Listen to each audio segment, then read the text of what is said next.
is the biggest difference about the way children are reared by the parents? And how about children educated by the teacher?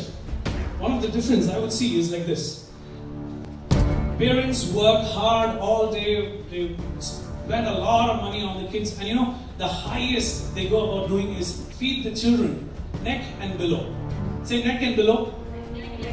That's all, neck and below.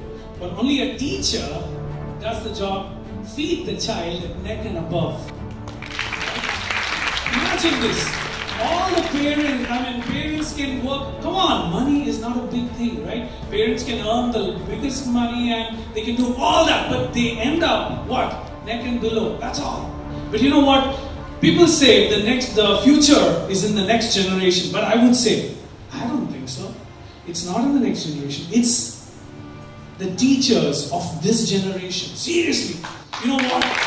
If the teachers of this generation create a generation which is coming forward, because that generation can only impact as much as the teachers are involved in education. Is that true? We have a calling. To be a teacher is a calling. Say calling.